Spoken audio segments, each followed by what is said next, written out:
Hello. ಹಾ ರೀ. ನೋಡ್ರಪ್ಪಿ, ನಾವ ಹಿಂದಿನ ಅವಧಿಯೊಳಗ ಇತಿಹಾಸ ವಿಭಾಗದಲ್ಲಿ ಇರ್ತಕ್ಕಂತಹ 2ನೇ ಅಧ್ಯಾಯ ಮಧ್ಯಕಾಲೀನ ಭಾರತ ಮತ್ತು ರಾಜಕೀಯ ಸಂಕ್ರಮಣ ಅಂತಕ್ಕಂತಹ ಅಧ್ಯಾಯದ ಬಗ್ಗೆ ಅಭ್ಯಾಸ ಮಾಡ್ತಾ ಇದ್ವಿ, ಹೌದಲ್ವಾ? ಹಾ ರೀ. ನೋಡ್ರಿ,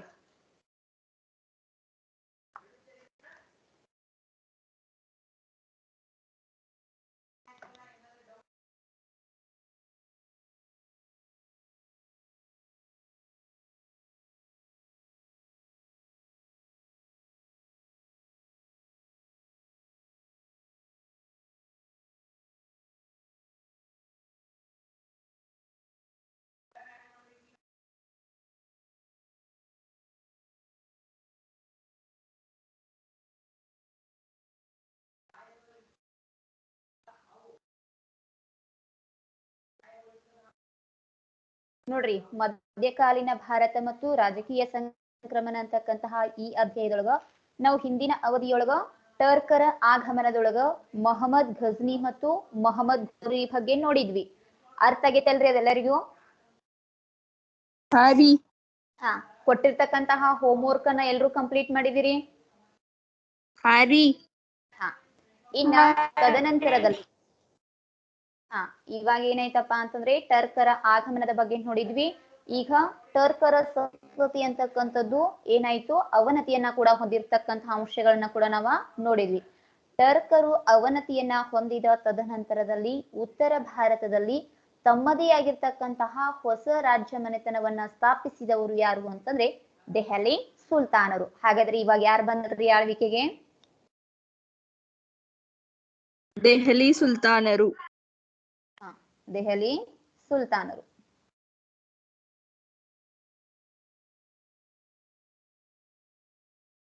ನೋಡ್ರಿ, ಟರ್ಕರು ಕೂಡ ಏನ್ ಮಾಡ್ತಾರ ಅಂತಂದ್ರೆ ಉತ್ತರ ಭಾರತದೊಳಗ ತಮ್ಮ ಆಳ್ವಿಕೆಯನ್ನ ನಡೆಸ್ತಾರು. ಟರ್ಕರಲ್ಲಿ ಪ್ರಸಿದ್ಧ ರಾಜರು ಅಂತಂದ್ರೆ ಮೊಹಮ್ಮದ್ ಘೋರಿ ಮತ್ತು ಮೊಹಮ್ಮದ್ ಘಜ್ನಿ. ಇವರಿಬ್ಬರ ಅವನತಿಯ ತದನಂತರದಲ್ಲಿ ಉತ್ತರ ಭಾರತದಲ್ಲಿ ತಮ್ಮದೇ ಆಗಿರ್ತಕ್ಕಂತಹ ಸ್ವತಂತ್ರ ರಾಜ್ಯಭಾರವನ್ನ ನಡೆಸಿರ್ತಕ್ಕಂತಹ ಮನೆತನ ಅಂತಂದ್ರೆ ಅವರೇ ದೆಹಲಿ ಸುಲ್ತಾನರು ಅಂತ ಹೇಳಿ ನಾವಿಲ್ಲಿ ಗುರುತಿಸಬಹುದು. ನೋಡ್ರಿ, ಮೊಹಮ್ಮದ್ ಘಜ್ನಿಯ ತದನಂತರದಲ್ಲಿ ಅಂತಂದ್ರೆ ಮೊಹಮ್ಮದನ ನಿರ್ಗಮನದ ನಂತರ ಅವನ ಗುಲಾಮರು ಟರ್ಕರು ವಶಪಡಿಸಿಕೊಂಡಿರ್ತಕ್ಕಂತಹ ಭೂಭಾಗಗಳಲ್ಲಿ ತಮ್ಮ ಅಧಿಕಾರವನ್ನ ಬಲಪಡಿಸಿಕೊಳ್ಳಲು ಪ್ರಾರಂಭಿಸಿದ್ರು. ಫಸ್ಟ್ ಏನಾಗ್ತದಪ್ಪ ಅಂತಂದ್ರೆ ಉತ್ತರ ಭಾರತದೊಳಗ ಈ ಟರ್ಕರ ಆಗಮನವಾಗಿರ್ತದ. ಈ ಟರ್ಕರಲ್ಲಿ ಪ್ರಸಿದ್ಧ ರಾಜನಾಗಿರ್ತಕ್ಕಂತಹ ಕೊನೆಯ ದೊರೆ ಮೊಹಮ್ಮದ್ ಘೋರಿ. ಈ ಮೊಹಮ್ಮದ್ ಘೋರಿ ಯಾವಾಗ ಮರಣವನ್ನ ಹೊಂತಾನ ಅದನ ತದನಂತರದಲ್ಲಿ ಅವ ತನ್ನ ಆಡಳಿತದೊಳಗ ಅಂತಂದ್ರೆ ತನ್ನ ರಾಜ್ಯದೊಳಗ ಕೆಲವೊಂದಿಷ್ಟು ವ್ಯಕ್ತಿಗಳನ್ನ ಏನ್ ಮಾಡಿಕೊಂಡಿರ್ತಾನಪ್ಪ ಅಂತಂದ್ರೆ ಗುಲಾಮರನ್ನಾಗಿ ನೇಮಕ ಮಾಡ್ಕೊಂಡಿರ್ತಾನ. ನಿಮಗ ಅದನ್ನ ಹೇಳೋದಕ್ಕೆ ಹೇಳಿದೀನಿ ಅಂತಂದ್ರೆ ಯುದ್ಧದಲ್ಲಿ ಸೆರೆ ಸಿಕ್ಕಿರ್ತಕ್ಕಂತಹ ವ್ಯಕ್ತಿಗಳನ್ನ ತನ್ನ ಗುಲಾಮರನ್ನಾಗಿ ಮಾಡಿಕೊಂಡಿದ್ದ ಅಂತ ಹೇಳಿ. ಅದೇ ಪ್ರಕಾರ ಯಾವಾಗ ಮೊಹಮ್ಮದ್ ಘೋರಿ ಇದ್ದ ಅವನು ಮರಣವನ್ನ ಹೊಂತಾನ, ಈತ ಮರಣವನ್ನ ಹೊಂದಿದ ತದನಂತರದಲ್ಲಿ ಈತನು ನೇಮಕ ಮಾಡಿಕೊಂಡಿರ್ತಕ್ಕಂತಹ ಗುಲಾಮರು ಏನ್ ಮಾಡ್ತಾರಪ್ಪ ಅಂತಂದ್ರೆ ಈ ಮೊಹಮ್ಮದ್ ಘೋರಿಯ ಅಧೀನದಲ್ಲಿರ್ತಕ್ಕಂತಹ ಪ್ರದೇಶಗಳನ್ನ ಅಧಿಕಾರ ಮಾಡುವ ಸಲುವಾಗಿ ಏನ್ ಮಾಡ್ತಿರ್ತಾರ ಅಂತಂದ್ರೆ ಪ್ರಯತ್ನ ಪಡ್ತಿರ್ತಾರು. ನೋಡ್ರಿ, ಮೊಹಮ್ಮದ್ ಘೋರಿ ಹೇಗಿದ್ರು ಸತ್ ಹೋಗ್ಯಾನ, ಇನ್ಕತಕ ಇವನ ಕೈಯೊಳಗ್ ನಾವೇನಾಗಿದ್ದು ಗುಲಾಮರಾಗಿದ್ದು. ಇನ್ನ ಮೇಲೆ ನಾವೇನ್ ಮಾಡೋನು, ಈ ಟರ್ಕರ ಅಧೀನದಲ್ಲಿರ್ತಕ್ಕಂತಹ ಕೆಲವೊಂದಿಷ್ಟು ಪ್ರದೇಶಗಳೊಳಗ ರಾಜ್ಯಭಾರವನ್ನ ಮಾಡಬೇಕು ಅಂತ ಹೇಳಿ ಮಾಡ್ತಾ ಇರ್ತಾರು, ಕನಸನ್ನ ಕಾಣ್ತಾ ಇರ್ತಾರು. ಈ ಎಲ್ಲಾ ಗುಲಾಮರಲ್ಲಿ ಮೊಹಮ್ಮದ್ ಘೋರಿಗೆ ಅತಿ ಪ್ರೀತಿಯ ಮತ್ತು ವಿಶ್ವಾಸಕ್ಕೆ ಅರ್ಹನಾಗಿರ್ತಕ್ಕಂತಹ ಗುಲಾಮ ಯಾರು ಅಂತಂದ್ರೆ ಅವನೇ ಕುತ್ಬುದ್ದೀನ್ ಐಬಕ್. ಯಾರ್ರಿ? ಕುತ್ಬುದ್ದೀನ್ ಐಬಕ್. ನೋಡ್ರಿ, ಮೊಹಮ್ಮದ್ ಘೋರಿಗೆ ಅತಿ ಹತ್ತಿರದಲ್ಲಿರ್ತಕ್ಕಂತಹ ಗುಲಾಮ ಅಂತ ಹೇಳಿ ಯಾರನ್ನ ಗುರುತಿಸ್ತೀವಿ ಅಂತಂದ್ರೆ ಕುತ್ಬುದ್ದೀನ್ ಐಬಕ್.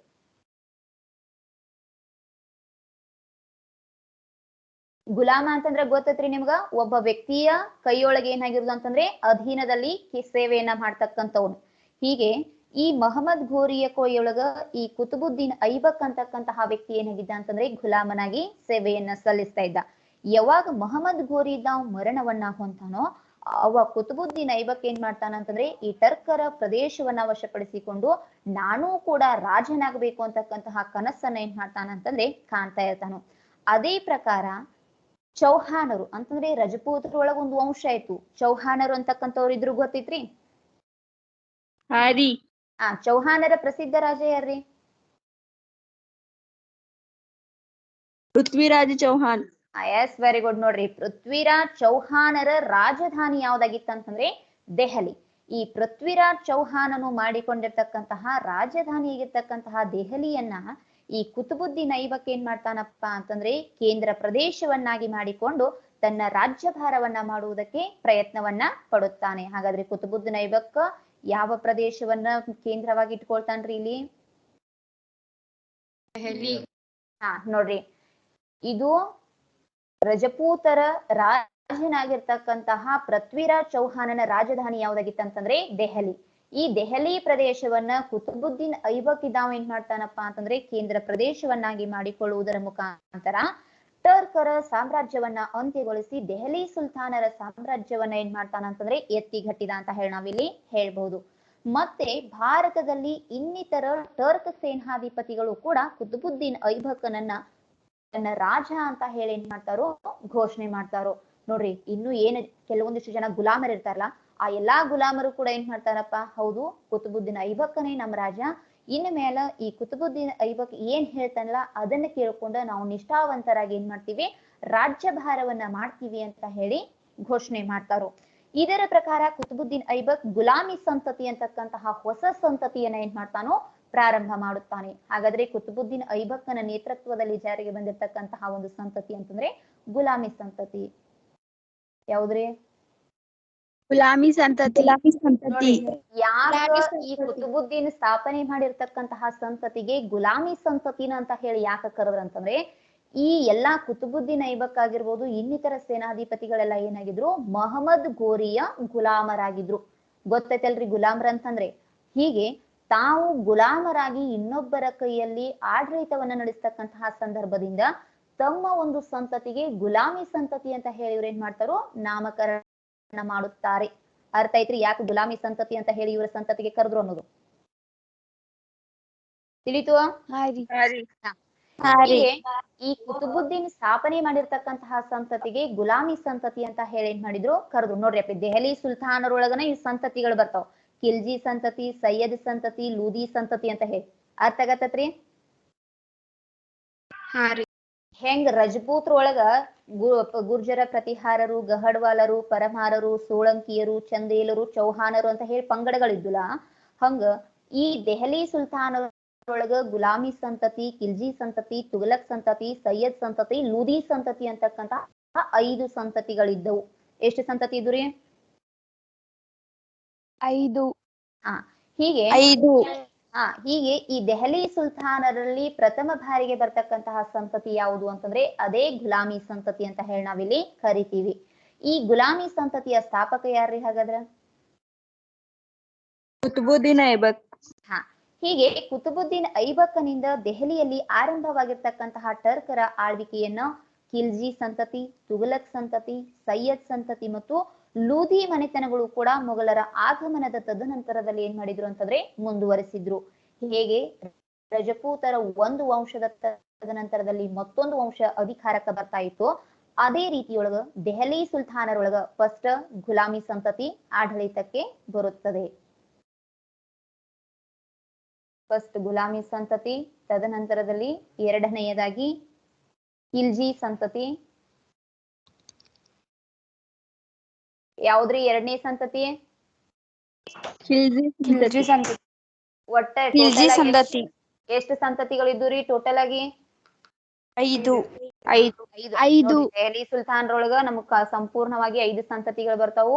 ಮೂರನೆಯದು ಯಾವುದಂತಂದ್ರೆ ತುಘಲಕ್ ಸಂತತಿ. ಇವ್ ನೆನ್ಪಿಟ್ಕೊಳ್ರಿ ನೀವು.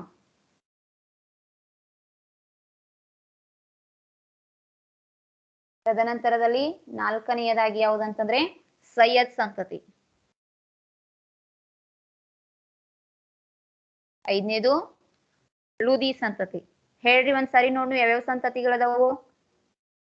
ಗುಲಾಮಿ ಸಂತತಿ, ಗುಲಾಮಿ ಖಿಲ್ಜಿ ಸಂತತಿ, ಸಂತತಿ, ಖಿಲ್ಜಿ ಲುಂಡಿ ಸಂತತಿ, ಸಂತತಿ, ತುಘಲಕ್ ಗುಲಾಮಿ ಸಂತತಿ, ಸಂತತಿ, ಸೈಯದ್ ಖಲ್ಜಿ ಸಂತತಿ, ಸಂತತಿ, ಲೋಧಿ ಸಂತತಿ, ಲುಂಡಿ ಸಂತತಿ, ಸೈಯದ್ ಸಂತತಿ, ಬೂದಿ ಸಂತತಿ. ಈ ಎಲ್ಲಾ ಸಂತತಿಗಳು, ಈ 5 ಸಂತತಿಗಳೇನಪ್ಪಾ ಅಂತಂದ್ರೆ ದೆಹಲಿ ಸುಲ್ತಾನರ ಅಧೀನದಲ್ಲಿ ಇರ್ತಕ್ಕಂತಹ ಒಂದು ಪಂಗಡಗಳು ಅಥವಾ ಆಡಳಿತದ ವಿಭಾಗಗಳು ಅಂತ ಹೇಳಿ ನಾವಿಲ್ಲಿ ಕರಿತಾ ಇದೀವಿ. ಈಗ ನಾವು ಫಸ್ಟ್ ಒನ್ ನೋಡ್ತಕ್ಕಂತಹ ಸಂತತಿ ಯಾವುದು ಅಂತಂದ್ರೆ ಅದೇ ಗುಲಾಮಿ ಸಂತತಿ. ಗುಲಾಮಿ ಸಂತತಿಯ ಸ್ಥಾಪಕ ಅಂತಂದ್ರೆ ಕುತುಬುದ್ದೀನ್ ಐಬಕ್. ಯಾರ್ರೀ? ಕುತುಬುದ್ದೀನ್ ಐಬಕ್. ಈಗ ನೋಡ್ರಿ, ಈ ಗುಲಾಮಿ ಸಂತತಿಯನ್ನ ನಾವು ಪರಿಗಣನೆಗೆ ತೆಗೆದುಕೊಂಡ್ರೆ ಮಹಮ್ಮದ್ ಗೋರಿ ಗೆದ್ದುಕೊಂಡಿರ್ತಕ್ಕಂತಹ ಭಾರತದ ಭೂಭಾಗಗಳಲ್ಲಿರ್ತಕ್ಕಂತಹ ಅವನ ಎಲ್ಲಾ ಉತ್ತರಾಧಿಕಾರಿಗಳು ಏನಾಗಿದ್ರು? ಗುಲಾಮರಾಗಿದ್ರು. ನೋಡ್ರಿ, ಮಹಮ್ಮದ್ ಗೋರಿ ತಾನು ಯುದ್ಧದಲ್ಲಿ ಸೆರೆ ಸಿಕ್ಕಿರ್ತಕ್ಕಂತಹ ಎಲ್ಲಾ ಸೈನಿಕರನ್ನ ತನ್ನ ಗುಲಾಮರನ್ನಾಗಿ ಏನ್ ಮಾಡ್ಕೊಂಡಿರ್ತಾನೋ? ನೇಮಕ ಮಾಡ್ಕೊಂಡಿರ್ತಾನೋ.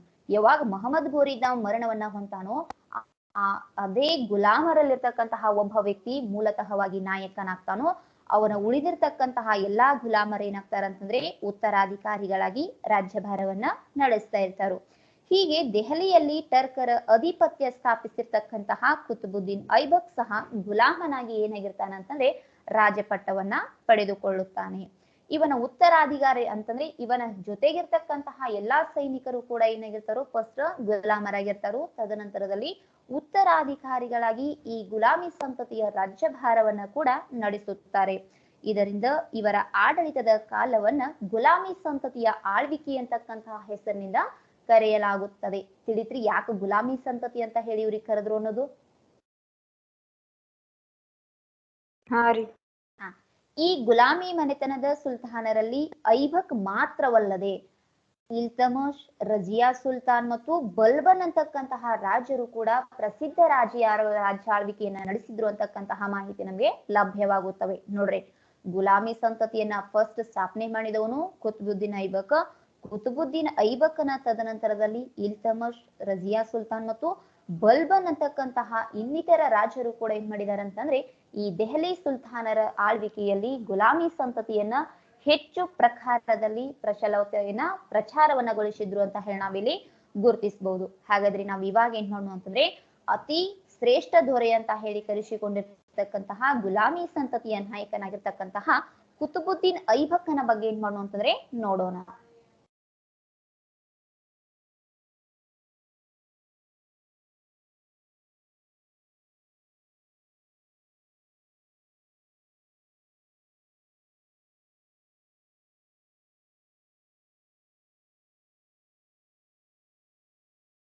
ಕುತುಬುದ್ದೀನ್ ಐಬಕ್.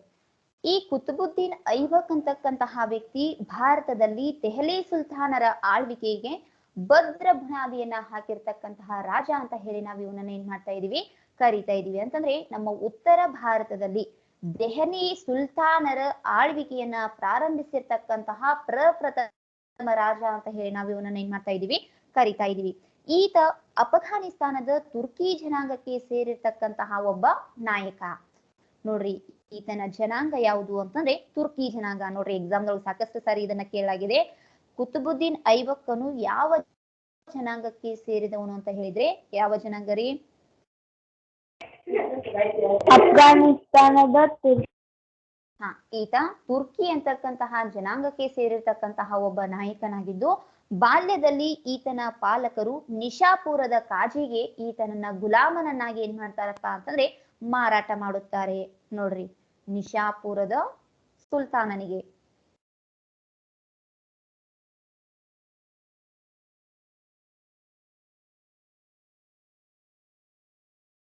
ನೋಡ್ರಿ, ಕುತುಬುದ್ದೀನ್ ಐಬಕ್ ಏನಾಗಿರ್ತಾನಪ್ಪ ಅಂತಂದ್ರೆ ಅಫಘಾನಿಸ್ತಾನದ ತುರ್ಕಿ ಜನಾಂಗಕ್ಕೆ ಸೇರಿರ್ತಕ್ಕಂತಹ ಒಬ್ಬ ಬಾಲಕನಾಗಿದ್ದು ಮುಂದೆ ಈತ ಪ್ರೌಢಾವಸ್ಥೆಗೆ ಬಂದ ತದನಂತರದಲ್ಲಿ ಈತನ ತಂದೆ ತಾಯಿ ಇದ್ದವ್ರು ಏನ್ ಮಾಡ್ತಾರಪ್ಪ ಅಂತಂದ್ರೆ ನಿಶಾಪುರದ ರಾಜನಿಗೆ ಈತನನ್ನ ಗುಲಾಮನನ್ನಾಗಿ ಮಾರಾಟ ಮಾಡ್ತಾರೋ. ಹೀಗೆ ಕುತುಬುದ್ದೀನ್ ಐಬಕ್ ಪರ್ಷಿಯನ್, ಅರೇಬಿಕ್ ಭಾಷೆಗಳ ಶಿಕ್ಷಣವನ್ನ ಪಡೆದುಕೊಳ್ಳುವುದರ ಜೊತೆಗೆ ಬಿಲ್ಲುಗಾರಿಕೆ, ಕುದುರೆ ಸವಾರಿ, ಸೈನಿಕ ತರಬೇತಿಗಳನ್ನ ಕೂಡ ಏನ್ ಮಾಡ್ತಾನಪ್ಪ ಅಂತಂದ್ರೆ ಪಡೆದುಕೊಳ್ತಾನೆ. ನೋಡ್ರಿ, ಇವರ ತಂದೆ ತಾಯಿ ಏನಾಗಿರ್ತಾರೋ ಅತಿ ಬಡತನದೊಳಗಿರ್ತಾರೋ. ಇಂತಹ ಸಂದರ್ಭದಲ್ಲಿ ತಮ್ಮ ಮಗನನ್ನ ಹಣದ ಆಮಿಷಕ್ಕೆ ಒಳಗಾಗಿ ಏನ್ ಮಾಡ್ತಾರಂತಂದ್ರೆ ನಿಶಾಪುರದ ರಾಜನಿಗೆ ಈತನನ್ನ ಮಾರಾಟ ಮಾಡ್ತಾರು. ಹೀಗೆ ಕೊಂಡುಕೊಂಡಿರ್ತಕ್ಕಂತಹ ನಿಶಾಪುರದ ರಾಜ ಇದ್ದಾವ ಕುತುಬುದ್ದೀನ್ ಐಬಕ್ಕನಿಗೆ ಏನ್ ಮಾಡ್ತಾನ ಅಂತಂದ್ರೆ ಪರ್ಷಿಯನ್ ಮತ್ತು ಅರೇಬಿಕ್ ಭಾಷೆಯೊಳಗ ಉನ್ನತ ಶಿಕ್ಷಣವನ್ನ ಕೂಡ ಏನ್ ಮಾಡ್ತಾನೋ ನೀಡ್ತಾನು. ಅಷ್ಟೇ ಅಲ್ಲದೆ ಒಬ್ಬ ವ್ಯಕ್ತಿಯ ರಾಜಾಡಳಿತಕ್ಕೆ ಬೇಕಾಗಿರ್ತಕ್ಕಂತಹ ಒಂದು ವಿವಿಧ ಕಲೆಗಾರಿಕೆ ಅಂತಂದ್ರೆ ಬಿಲ್ಲುಗಾರಿಕೆ ಆಗಿರ್ಬೋದು, ಕುದುರೆ ಸವಾರಿ ಆಗಿರ್ಬೋದು, ಸೈನಿಕ ತರಬೇತಿಗಳನ್ನ ಕುತುಬುದ್ದೀನ್ ಐಬಕ್ಕನಿಗೆ ಏನ್ ಮಾಡ್ತಾನಪ್ಪ ಅಂತಂದ್ರೆ ನೀಡ್ತಾನೆ. ಹೀಗೆ ತದನಂತರದಲ್ಲಿ ಗಜನಿಯ ರಾಜ್ಯಪಾಲನಾಗಿರ್ತಕ್ಕಂತಹ ಮಹಮ್ಮದ್ ಗೋರಿ ಈತನನ್ನ ಏನ್ ಮಾಡ್ತಾನ ಅಂತಂದ್ರೆ ಖರೀದಿ ಮಾಡುತ್ತಾನೆ. ನೋಡ್ರಿ, ಈ ನಿಶಾಪುರದ ಕಾಜಿ ಇದ್ದಾವ ಮತ್ತೆ ಕುತುಬುದ್ದೀನ್ ಐಬಕ್ಕನನ್ನ ಯಾರಿಗೆ ಮಾಡ್ತಾನ ಅಂತಂದ್ರೆ ಮಹಮ್ಮದ್ ಗೋರಿಗೆ. ತಿಳಿಯಾಕತ್ರಿ? ಹಾ, ಈಗ ಯಾರ್ ಕೊಂಡ್ಕೊಂಡ್ರಿ ಇವನ? ಮೊಹಮ್ಮದ್ ಗೋರಿ. ಹಾ, ಮಹಮ್ಮದ್ ಗೋರಿ ಇದ್ದಾವೇನಪ್ಪಾ ಅಂತಂದ್ರೆ ಈತ ಘಜ್ನಿಯ ರಾಜ್ಯಪಾಲ ಅಂತಂದ್ರೆ ಘಜ್ನಿ ಸಾಮ್ರಾಜ್ಯದ ರಾಜನಾಗಿರ್ತಕ್ಕಂತಹ ಮಹಮ್ಮದ್ ಗೋರಿ ನಿಶಾಪುರದ ಕಾಜಿಗೆ ಹಣ ಕೊಟ್ಟ ಯಾರನ್ನ ಕೊಂಡ್ಕೊಳ್ತಾನ್ರಿ ಇಲ್ಲಿ? ಯಾರನ್ನ ಕೊಂಡ್ಕೊಂಡ? ಹಾ, ಎಸ್, ವೆರಿ ಗುಡ್. ಕುತುಬುದ್ದೀನ್ ಐಬಕ್ಕನನ್ನ ಏನ್ ಮಾಡ್ತಾನ ಅಂತಂದ್ರೆ ಖರೀದಿ ಮಾಡ್ತಾನು. ಅವಾಗ ಕುತುಬುದ್ದೀನ್ ಐಬಕ್ಕನು ಕೂಡ ಗಜ್ನಿ ಪ್ರದೇಶದಲ್ಲಿದ್ದಂತಹ ಸಂದರ್ಭದೊಳಗ ತನ್ನಲ್ಲಿರ್ತಕ್ಕಂತಹ ವೀರ ಪರಾಕ್ರಮತೆಯಿಂದ ಏನ್ ಮಾಡ್ತಾನ ಅಂತಂದ್ರೆ ತನ್ನ ಶೌರ್ಯವನ್ನೆಲ್ಲ ಪ್ರದರ್ಶನ ಮಾಡ್ತಾನು. ಇವನಲ್ಲಿರ್ತಕ್ಕಂತಹ ವಿಶೇಷ ಪ್ರದರ್ಶನವನ್ನ ಮೆಚ್ಚಿರ್ತಕ್ಕಂತಹ ಮಹಮ್ಮದ್ ಗೋರಿ ಏನ್ ಮಾಡ್ತಾನಪ್ಪ ಅಂತಂದ್ರೆ ಈತನಿಗೆ ಮನಮೋಹಕನಾಗ್ತಾನು. ಹೀಗೆ ಎರಡನೆಯ ತರೈನ್ ಕಾಳಗದ ನಂತರದಲ್ಲಿ ಭಾರತದ ಮೇಲಿನ ಆಕ್ರಮಣಗಳ ಉಸ್ತುವಾರಿಯನ್ನ ಕೂಡ ಯಾರಿಗ್ ಬಿಟ್ಕೊಡ್ತಾನಂತಂದ್ರೆ ಕುತುಬುದ್ದೀನ್ ಐಬಕ್ಕನ್ಗೆ ಬಿಟ್ಕೊಟ್ಟಿರ್ತಾನೆ. ನಿಮಗ್ ಗೊತ್ತೈತಿ, ಮಹಮ್ಮದ್ ಗೋರಿ ಮತ್ತು ಪೃಥ್ವಿರಾಜ್ ಚೌಹಾನನ ನಡುವೆ 2 ತರೈನ್ ಕಾಳಗಗಳು ನಡೆದಿದ್ವು. ಎಷ್ಟ್ ನಡೆದಿದ್ವು ರೀ? 2. ಹಾ, ಆ 2 ತರೈನ್ ಕಾಳಗದಲ್ಲಿ ಕುತುಬುದ್ದೀನ್ ಐಬಕ್ಕನು ಕೂಡ ಏನಾಗಿದ್ದ ಅಂತಂದ್ರೆ ಸಹಾಯ ಮಾಡ್ತಾ ಇದ್ದ. ಹೀಗೆ ಎಲ್ಲಾ ಯುದ್ಧಗಳ ಮೇಲುಸ್ತುವಾರಿಯನ್ನ ಅಂತಂದ್ರೆ ಮೇಲ್ನಾಯಕನನ್ನಾಗಿ ಮಹಮ್ಮದ್ ಗೋರಿ ಇದ್ದಾವ ಕುತುಬುದ್ದೀನ್ ಐಬಕ್ಕನ್ನ ಏನ್ ಮಾಡ್ತಾನ ಅಂತಂದ್ರೆ ನೇಮಕ ಮಾಡುತ್ತಾನೆ. ಹೀಗೆ ಕುತುಬುದ್ದೀನ್ ಐಬಕ್ ಮಹಮ್ಮದ್ ಗೋರಿಯ ಕಾಲದಲ್ಲಿ ಉತ್ತರ ಭಾರತದ ಉತ್ತರಾಧಿಕಾರಿಯಾದ ಪಟ್ಟವನ್ನ ಕೂಡ ಏನ್ ಮಾಡ್ತಾನ ಅಂತಂದ್ರೆ ಪಡೆದುಕೊಳ್ಳುತ್ತಾನೆ. ನೋಡ್ರಿ, ಮಹಮ್ಮದ್ ಗೋರಿ ಇದ್ದಾವ ಏನ್ ಮಾಡ್ತಾನಪ್ಪ ಅಂತಂದ್ರೆ ಐಬಕ್ಕನನ್ನ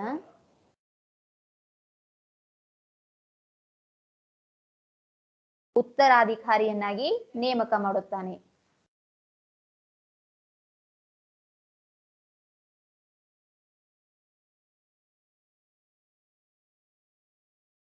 ನೋಡ್ರಿ, ಮಹಮ್ಮದ್ ಗೋರಿ ಇದ್ದಾವ ಕುತುಬುದ್ದೀನ್ ಐಬಕ್ಕನನ್ನ ಏನ್ ಮಾಡ್ತಾನ ಅಂತಂದ್ರೆ ಉತ್ತರಾಧಿಕಾರಿಯನ್ನಾಗಿ ನೇಮಕ ಮಾಡ್ತಾನು. ತದನಂತರದಲ್ಲಿ ಮಹಮ್ಮದ್ ಗೋರಿ ಇದ್ದಾವ ಏನ್ ಮಾಡ್ತಾನಪ್ಪ ಅಂತಂದ್ರೆ ಮರಣ ಹೊಂತಾನು.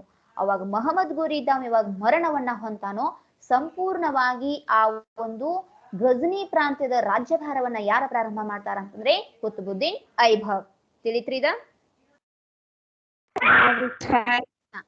ನೋಡ್ರಿ, ಗುಲಾಮಿ ಸಂತತಿಯನ್ನ ಯಾರು ಸ್ಥಾಪನೆ ಮಾಡಿದ್ರು? ಕುತುಬುದ್ದೀನ್ ಐಬಕ್. ಇನ್ನೊಂದ್ಸರಿ ಎಲ್ಲಾ ಟೋಟಲ್ ಆಗಿ ಹೇಳ್ತೇನೆ ನೋಡ್ರಿ. ಗುಲಾಮಿ ದೆಹಲಿ ಸುಲ್ತಾನರೊಳಗೆ ನಮ್ಗೆ ಏನ್ ಬರ್ತಾವು? 5 ಪಂಗಡಗಳು ಬರ್ತಾವು. ಒಂದು ಗುಲಾಮಿ ಸಂತತಿ, 2ನೇದು ಖಿಲ್ಜಿ ಸಂತತಿ, 3ನೇ ತುಘಲಕ್ ಸಂತತಿ, 4ನೇ ಸೈಯದ್ ಸಂತತಿ, 5ನೇದು ಲೋಧಿ ಸಂತತಿ. ಪ್ರಾರಂಭದಲ್ಲಿ ಬರ್ತಕ್ಕಂತಹ ಗುಲಾಮಿ ಸಂತತಿಯನ್ನ ನಾವು ಪರಿಗಣನೆಗೆ ತೆಗೆದುಕೊಂಡ್ರೆ ಗುಲಾಮಿ ಸಂತತಿಯನ್ನ ಸ್ಥಾಪಿಸಿದವರು ಕುತುಬುದ್ದೀನ್ ಐಬಕ್. ಈತನು ಅಫಘಾನಿಸ್ತಾನದ ತುರ್ಕಿ ಜನಾಂಗಕ್ಕೆ ಸೇರಿರ್ತಕ್ಕಂತಹ ಒಬ್ಬ ವ್ಯಕ್ತಿಯಾಗಿದ್ದು ಚಿಕ್ಕ ವಯಸ್ಸಿನಲ್ಲಿದ್ದಂತಹ ಸಂದರ್ಭದಲ್ಲಿ ಈತನ ತಂದೆ ತಾಯಿ ಇದ್ದವರು ಏನ್ ಮಾಡ್ತಾರೆ ಅಂತಂದ್ರೆ ನಿಶಾಪುರದ ಕಾಜಿಗೆ ಈತನನ್ನ ಮಾರಾಟ ಮಾಡುತ್ತಾರೆ. ನಿಶಾಪುರದ ಕಾಜಿ ಈತನಿಗೆ ಉನ್ನತ ವಿದ್ಯಾಭ್ಯಾಸದ ಜೊತೆಗೆ ಬಿಲ್ಲುಗಾರಿಕೆ, ತದನಂತರದಲ್ಲಿ ಕುದುರೆ ಸವಾರಿ, ಸೈನಿಕ ತರಬೇತಿಗಳನ್ನ ನೀಡಿ ಈತನನ್ನ ಏನ್ ಮಾಡ್ತಾನೋ ಪ್ರಫುಲ್ಲನನ್ನಾಗಿ ಮಾಡುತ್ತಾನೆ. ಮುಂದೆ ನಿಶಾಪುರದ ಕಾಜಿ ಈ ಕುತುಬುದ್ದೀನ್ ಐಬಕ್ಕನನ್ನ ಗಜ್ನಿ ಪ್ರಾಂತ್ಯದ ರಾಜನಾಗಿರ್ತಕ್ಕಂತಹ ಮಹಮ್ಮದ್ ಗೋರಿ ಈತನನ್ನ ಏನ್ ಮಾಡ್ತಾನೋ ಮಾರಾಟ ಮಾಡುತ್ತಾನೆ. ಮುಂದೆ ಮಹಮ್ಮದ್ ಗೋರಿ ಈ ಕುತುಬುದ್ದೀನ್ ಐಬಕ್ಕನಲ್ಲಿರ್ತಕ್ಕಂತಹ ಒಂದು ಧೈರ್ಯ ಮತ್ತು ಯುದ್ಧದ ಕಲೆಯನ್ನ ಪ್ರದರ್ಶನವನ್ನ ಪರಿಗಣನೆಗೆ ತೆಗೆದುಕೊಂಡು ಈತನನ್ನ ಚಾಣಾಕ್ಷತನದಿಂದ ಏನ್ ಮಾಡ್ತಾನಪ್ಪ ಅಂತಂದ್ರೆ ತನ್ನ 2 ತರೈನ್ ಕಾಳಗದೊಳಗೆ ಏನ್ ಮಾಡ್ತಾನೋ ಸೇರ್ಪಡೆಗೊಳಿಸಿಕೊಳ್ಳುತ್ತಾನೆ. ಮುಂದೆ ಮಹಮ್ಮದ್ ಗೋರಿ ಇದ್ದಾವ ಕುತುಬುದ್ದೀನ್ ಐಬಕ್ಕನನ್ನ ತನ್ನ ಉತ್ತರಾಧಿಕಾರಿಯನ್ನಾಗಿ ನೇಮಕ ಮಾಡಿಕೊಂಡು ಏನ್ ಮಾಡ್ತಾನೋ ಕೊನೆಗೆ ಮಹಮ್ಮದ್ ಗೋರಿ ಏನ್ ಮಾಡ್ತಾನೋ ಮರಣ ಹೊಂತಾನು. ಯಾವಾಗ ಮಹಮ್ಮದ್ ಗೋರಿ ಇದ್ದಾವ ಮರಣವನ್ನ ಹೊಂತಾನೋ ಸಂಪೂರ್ಣವಾಗಿ ಕುತುಬುದ್ದೀನ್ ಐಬಕ್ ಆ ಒಂದು ಗಜ್ನಿ ಪ್ರಾಂತ್ಯದ ರಾಜ್ಯಭಾರವನ್ನ ಕೂಡ ಏನ್ ಮಾಡ್ತಾನಂತಂದ್ರೆ ತನ್ನ ಆಡಳಿತಕ್ಕೆ ಒಳಪಡಿಸಿಕೊಂಡು ಗುಲಾಮಿ ಸಂತತಿಯನ್ನ ಮತ್ತಷ್ಟು ಹೆಚ್ಚಿನ ಪ್ರಮಾಣದೊಳಗೆ ಏನ್ ಮಾಡ್ತಾನ ಅಂತಂದ್ರೆ ಯಶಸ್ವಿಗೊಳಿಸಿದ ಅಂತ ಹೇಳಿ ನಾವಿಲ್ಲಿ ತಿಳಿಸಬಹುದು. ಅರ್ಥ ಐತ್ರಿ ಇಷ್ಟ? ಇನ್ನ ಕುತುಬುದ್ದೀನ್ ಐಬಕನ ಒಂದು ಸಾಧನೆಯನ್ನ ನಾವು ಪರಿಗಣನೆಗೆ ತೆಗೆದುಕೊಂಡ್ರೆ ಈತ ಕೇವಲ ಆಡಳಿತಕ್ಕೆ ಮಾತ್ರ ತನ್ನ ಒಂದು ಪ್ರಾಧಾನ್ಯತೆಯನ್ನ ನೀಡಲಾರದೆ ಸಾಂಸ್ಕೃತಿಕ ಸಾಹಿತ್ಯಕ್ಕೆ ಕೂಡ ಏನ್ ಮಾಡಿದ್ದ ಅಂತಂದ್ರೆ ಹೆಚ್ಚಿನ ಮಹತ್ವವನ್ನ ಕೊಟ್ಟಿದ್ದ. ಅಂತಂದ್ರೆ ಕಲೆ ವಾಸ್ತುಶಿಲ್ಪಕ್ಕೂ ಕೂಡ ತನ್ನ ಪ್ರದರ್ಶನವನ್ನ ಮಾಡಿದ್ದ ಅಂತ ಹೇಳಿ ನಾವಿಲ್ಲಿ ತಿಳಿಸಬಹುದು. ಹೀಗಾಗಿ ಕುತುಬುದ್ದೀನ್ ಐಬಕ್ ದೆಹಲಿಯ ಕುಹಾತ್ ಉಲ್ ಇಸ್ಲಾಂ ಅಂತಕ್ಕಂತಹ ಒಂದು ಮಸೀದಿಯನ್ನ ಕೂಡ ಏನ್ ಮಾಡಿದ್ದಾನೆ ಅಂತಂದ್ರೆ ನಿರ್ಮಾಣ ಮಾಡಿದ್ದಾನೆ. ನೋಡ್ರಿ, ಈತ ತನ್ನ ಧರ್ಮದ ಪ್ರತೀಕವಾಗಿರ್ತಕ್ಕಂತಹ ಕುಹಾತ್ ಉಲ್ ಇಸ್ಲಾಂ ಮಸೀದಿ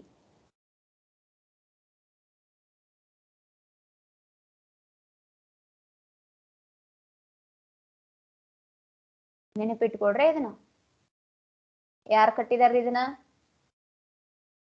ಕುತುಬುದ್ದೀನ್ ಐಬಕ್. ಈ ಕುತುಬುದ್ದೀನ್ ಐಬಕ್ ಏನ್ ಮಾಡ್ತಾನಂತಂದ್ರೆ ದೆಹಲಿ ಪ್ರದೇಶದೊಳಗ ಕುಹಾತ್ ಉಲ್ ಇಸ್ಲಾಂ ಅಂತಕ್ಕಂತಹ ಒಂದು ಮುಸ್ಲಿಂ ಧರ್ಮದ ಪವಿತ್ರವಾಗಿರ್ತಕ್ಕಂತಹ ಒಂದು ಮಸೀದಿಯನ್ನ ಕೂಡ ಏನ್ ಮಾಡ್ತಾನೋ ನಿರ್ಮಾಣ ಮಾಡ್ತಾನೋ.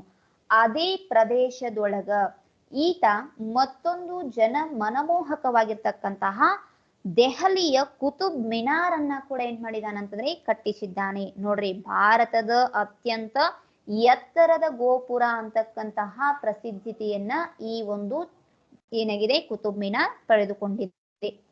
ಅರ್ಥ ಆಗತ್ತೈತ್ರಿ? ಭಾರತದ ಅತ್ಯಂತ ಎತ್ತರದ ಗೋಪುರ ಯಾವ್ದ್ರಿ? ಕುತುಬ್ ಮಿನಾರ್. ಕುತುಬ್ ಮಿನಾರ್ ನೋಡ್ರಿ, ಇದು ನಿಮ್ಗೆ ಈಗಿನ ಎಕ್ಸಾಮ್ ಕಷ್ಟ ಅಲ್ಲ, ನಿಮ್ ಬರೇ 9th ಸ್ಟ್ಯಾಂಡರ್ಡ್ ಕಷ್ಟ ಅಲ್ಲ, ಮುಂದ್ ನೀವು ಎಂತೆಂತ ಕಾಂಪಿಟೇಟಿವ್ ಎಕ್ಸಾಮ್ ಬರೋದ್ರೂ ಕೂಡ ನಿಮ್ಗೆ ಇದೇನಾಗ್ತದ ಅಂತಂದ್ರ ಯೂಸ್ ಆಗ್ತದ. ಅದಕ್ಕಾಗಿ ನೆನಪಿಟ್ಕೊಳ್ರಿ, ಭಾರತದ ಅತ್ಯಂತ ಎತ್ತರದ ಗೋಪುರ ಅಂತಂದ್ರೆ ಯಾವುದು? ಕುತುಬ್ ಮಿನಾರ್. ಮಿನಾರ್.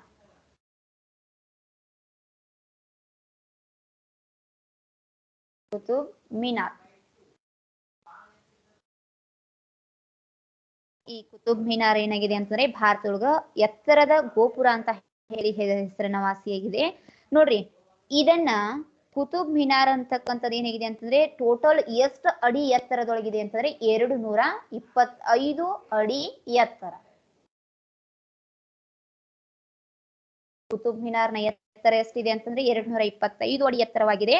ಮತ್ತ ಈ ಕುತುಬ್ ಮಿನಾರ್ ಮ್ಯಾಗ ಏನ್ ಮಾಡಿದಾರಪ್ಪ ಅಂತಂದ್ರೆ ಅತಿ ಸೂಕ್ಷ್ಮವಾಗಿರ್ತಕ್ಕಂತಹ ಕೆತ್ತನೆಗಳನ್ನ ಏನ್ ಮಾಡಿದರು, ಕೆತ್ತಿದರು. ಇದು 5 ಅಂತಸ್ತಿನ ಕಟ್ಟಡದಿಂದ ಏನಾಗಿದೆ ಅಂತಂದ್ರೆ ನಿರ್ಮಾಣವಾಗಿದೆ. ನೋಡ್ರಿ, ಎಷ್ಟು ಅಂತಸ್ತದವ್ರಿ ಇದಕ್ಕ? 5 ಅಂತಸ್ತು. ನೋಡ್ರಿ, 5 ಅಂತಸ್ತಿನ ಕಟ್ಟಡವನ್ನ ಹೊಂದಿದ್ದು, ಇದಕ್ಕ ಒಳಭಾಗದಲ್ಲಿ ಏರುವುದಕ್ಕೆ ಏನ್ ಮಾಡಿದಾರ ಅಂತಂದ್ರೆ ಮೆಟ್ಟಿಲುಗಳನ್ನ ಕೂಡ ಏನ್ ಮಾಡಿದರು, ನಿರ್ಮಾಣ ಮಾಡಿದರು. ಈ ಕುತುಬ್ ಮಿನಾರ ಕುತುಬುದ್ದೀನ್ ಐಬಕನ ಕಾಲದೊಳಗೆ ಏನಾಗಿತ್ತು ಅಂತಂದ್ರೆ ಚಲಾವಣೆಯೊಳಗೆ ಹೊಂದಿತ್ತು. ಅಂತಂದ್ರೆ ಕುತುಬುದ್ದೀನ್ ಐಬಕ ಈ ಕುತುಬ್ ಮಿನಾರನ್ನ ಕಟ್ಟಾಕ ಪ್ರಾರಂಭ ಮಾಡಿದ್ದು. ಆದ್ರ ಇದನ್ನ ಸಂಪೂರ್ಣವಾಗಿ ಕೊನೆಗೊಳಿಸಿದವರು ಯಾರು ಅಂತಂದ್ರೆ ಇಲ್ತಮಾಷ್. ಹಾಗಾದ್ರೆ ಯಾರ ಕಾಲದೊಳಗೆ ಇದು ಕಂಪ್ಲೀಟ್ ಆಯ್ತ್ರಿ?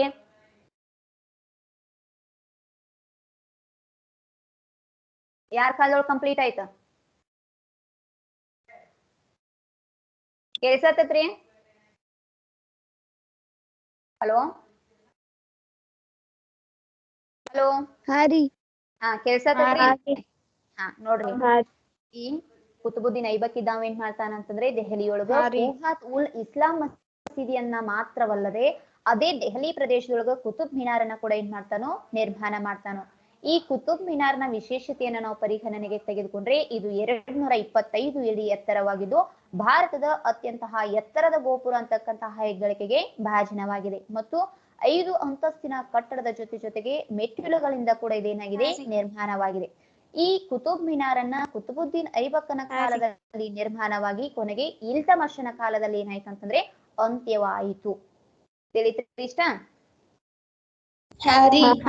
ಅಷ್ಟೇ ಅಲ್ಲದೆ ಈ ಕುತುಬುದ್ದೀನನ ಐಬಕನ ಆಸ್ಥಾನದಲ್ಲಿ ಸಾಕಷ್ಟು ಜನ ವಿದ್ವಾಂಸರಿಗೂ ಕೂಡ ಏನ್ ಮಾಡಿದ್ದ ಅಂತಂದ್ರೆ ಆಶ್ರಯವನ್ನ ಕಲ್ಪಿಸಿಕೊಟ್ಟಿದ್ದ. ಹೀಗಾಗಿ ನಿಜಾಮಿ ಮತ್ತು ಫಕಿ ಮುದ್ಬೀರ್ ಅಂತಕ್ಕಂತಹ ವಿದ್ವಾಂಸರು ಈತನ ಸಾಮ್ರಾಜ್ಯದೊಳಗೆ ಏನ್ ಮಾಡ್ಕೊಳ್ತಾ ಇದ್ರ ಅಂತಂದ್ರೆ ವಾಸವಾಗಿದ್ರು.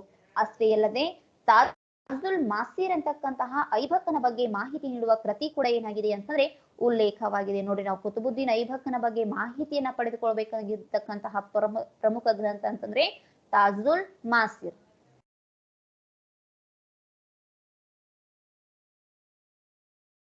ನೋಡ್ರಿ, ಈ ತಾಜುಲ್ ಮಾಸೀರ್ ಅಂತಕ್ಕಂತಹ ಗ್ರಂಥ ಏನನ್ನ ಒಳಗೊಂಡಿದೆ ಅಂತಂದ್ರೆ ಕುತುಬುದ್ದೀನ್ ಐಬಕನ ಜೀವನ ಮತ್ತು ಸಾಧನೆಯ ಬಗ್ಗೆ ಇದೊಂದು ಏನ್ ಮಾಡ್ತಾ ಇದೆ ಅಂತಂದ್ರೆ ನಮ್ಗೆ ಸಂಪೂರ್ಣವಾಗಿರ್ತಕ್ಕಂತಹ ಮಾಹಿತಿಯನ್ನ ತಿಳಿಸಿಕೊಡಲು ಸಹಾಯಕಾರಿಯಾಗಿರ್ತಕ್ಕಂತಹ ಗ್ರಂಥ ಅಂತ ಹೇಳಿ ನಾವ್ ಇದನ್ನ ಕರಿಬಹುದು. ಇಷ್ಟ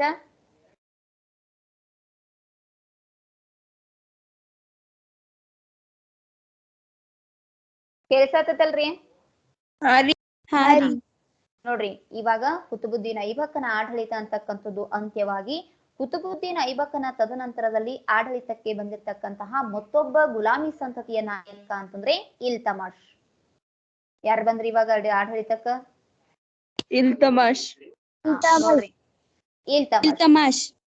ಇಲ್ತಮಷನ ಒಂದು ಜೀವನದ ಬಗ್ಗೆ ನಾವು ಪರಿಗಣನೆಗೆ ತೆಗೆದುಕೊಂಡ್ರೆ ಈ ಇಲ್ತಮಷ್ ಅಂತಕ್ಕಂಥವನು ಇಲ್ಬರಿ ಕುಟುಂಬಕ್ಕೆ ಸೇರಿರ್ತಕ್ಕಂತಹ ಒಬ್ಬ ವ್ಯಕ್ತಿಯಾಗಿದ್ದು ಈತನು ಕುತುಬುದ್ದೀನ್ ಐಬಕನ ಗುಲಾಮನಾಗಿ ಸೇವೆಯನ್ನ ಸಲ್ಲಿಸುತ್ತಿದ್ದನು. ಈತನ ಕುಟುಂಬ ಯಾವ್ದ್ರಿ?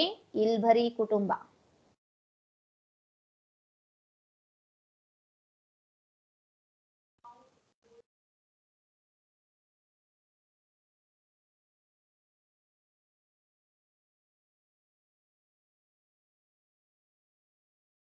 ಕುತುಬುದ್ದೀನ್ ಐಬಕನ ಗುಲಾಮ ಯಾರು? ಇಲ್ತಮಷ್.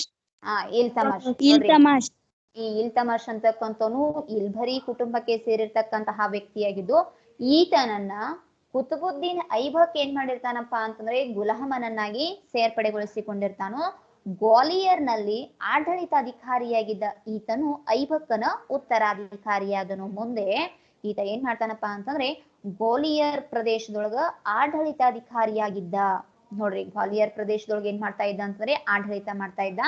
ಮುಂದೆ ಕುತುಬುದ್ದೀನ್ ಐಬಕನ ಮೆಚ್ಚುಗೆಗೆ ಪಾತ್ರಧಾರಿಯಾಗಿ ಮುಂದೆ ಕುತುಬುದ್ದೀನ್ ಐಬಕನ ಸಾಮ್ರಾಜ್ಯದೊಳಗ ಉತ್ತರಾಧಿಕಾರಿಯಾಗಿಯೂ ಕೂಡ ಏನಕ್ಕಾನಂತಂದ್ರೆ ನೇಮಕನಾಗುತ್ತಾನೆ. ನೋಡ್ರಿ, ಕುತುಬುದ್ದೀನ್ ಐಬಕ್ ಮೊದಲ ಗುಲಾಮನಾಗಿದ್ದ.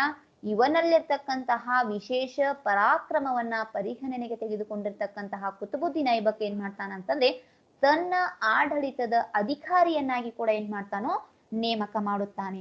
ಹೀಗೆ ಇಲ್ತಮಷ್ ಮುಂದೆ ಕುತುಬುದ್ದೀನ್ ಐಬಕನ ಅಂತ್ಯದ ತದನಂತರದಲ್ಲಿ ಸ್ವತಂತ್ರವಾಗಿ ಗುಲಾಮಿ ಸಂತತಿಯ ರಾಜ್ಯಭಾರವನ್ನ ಕೂಡ ಏನ್ ಮಾಡ್ತಾನಂತಂದ್ರೆ ನಡೆಸುತ್ತಾನೆ.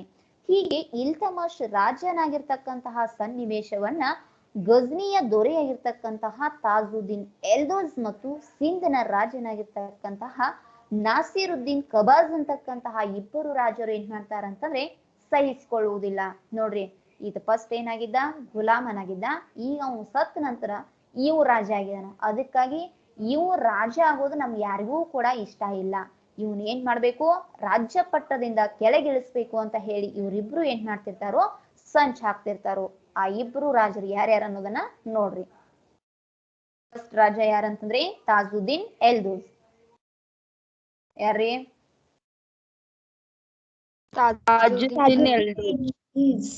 ತಾಜುದ್ದೀನ್ ಎಲ್ದೋಸ್ ಮತ್ತು ಸಿಂಧ್ನ ರಾಜ.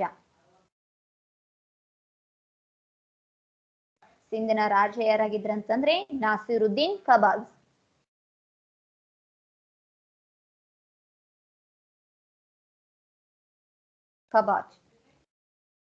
ಇವರಿಬ್ರು ಯಾರ ಆಡಳಿತವನ್ನ ವಿರೋಧ ಮಾಡ್ತಾ ಇದ್ರು? ಇಲ್ತಮಷ್ನ. ನೋಡ್ರಿ, ಈ ಕುತುಬುದ್ದೀನ ರಾಜನನ್ನಾಗಿ ಯಾರನ್ನ ನೇಮಕ ಮಾಡಿದ್ಲ, ಈ ಇಲ್ತಮಷ್ನ ಆಡಳಿತವನ್ನ ಇವರಿಬ್ರು ಏನ್ ಮಾಡ್ತಾ ಇದ್ರು ಅಂತಂದ್ರೆ ವಿರೋಧ ಮಾಡ್ತಾ ಇದ್ರು.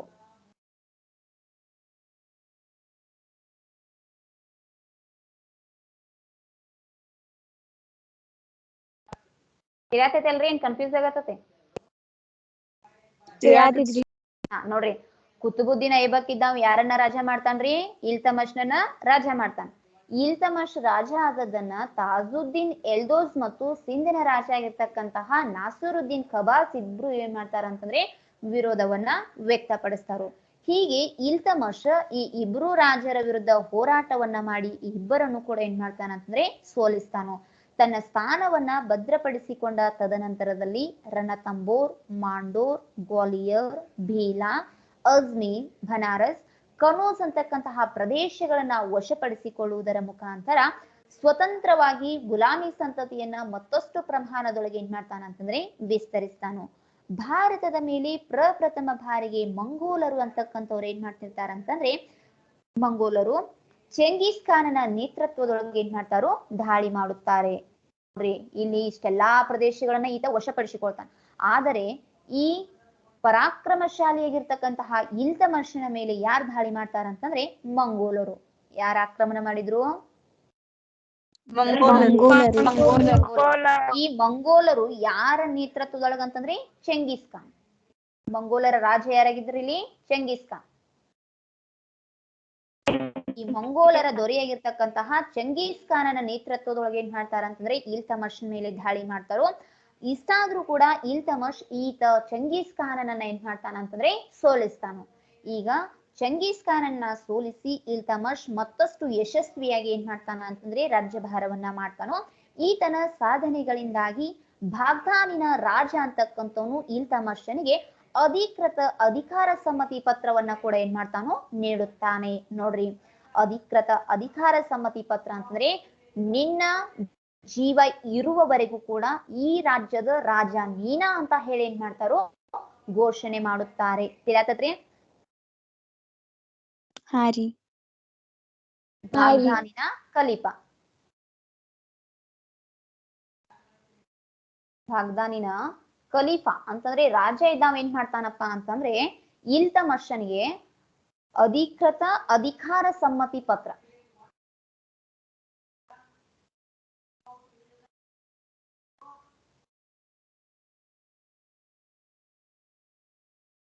ಇದನ್ನ ನೆನಪಿಟ್ಕೊಡ್ರೆ. ಬಾಗ್ದಾನಿನ ಖಲೀಫನು ಇಲ್ತಮಶನಿಗೆ ನೀಡಿರ್ತಕ್ಕಂತಹ ಪತ್ರ ಯಾವುದು? ಅಧಿಕಾರ ಸಮ್ಮತಿ ಪತ್ರ. ನೋಡ್ರಿ, ಇಷ್ಟೆಲ್ಲಾ ಜನ ರಾಜರನ್ನ ಸೋಲಿರ್ತಕ್ಕಂತಹ ಇಲ್ತಮಶನನ್ನ ನೋಡಿ ಬಾಗ್ದಾನಿನ ಖಲೀಫ ಏನ್ ಮಾಡ್ತಾನಪ್ಪ ಅಂತಂದ್ರೆ ಆತನಿಗೆ ಅಧಿಕೃತ ಅಧಿಕಾರಿ ಸಮ್ಮತಿ ಪತ್ರವನ್ನ ಅಂತಂದ್ರೆ ರಾಜ್ಯಭಾರವನ್ನ ಮಾಡಲು ಮುಕ್ತವಾಗಿರ್ತಕ್ಕಂತಹ ಅವಕಾಶವನ್ನ ಕೂಡ ಇಲ್ತಮಶನಿಗೆ ಏನ್ ಮಾಡ್ತಾನಂತಂದ್ರೆ ನೀಡ್ತಾನು. ಇದರಿಂದ ಇಲ್ತಮಶನು ಕೂಡ ಏನ್ ಮಾಡ್ತಾನಪ್ಪ ಅಂತಂದ್ರೆ ಸ್ವತಂತ್ರವಾಗಿರ್ತಕ್ಕಂತಹ ರಾಜ್ಯವನ್ನ ಪ್ರಾರಂಭ ಮಾಡ್ತಾನ.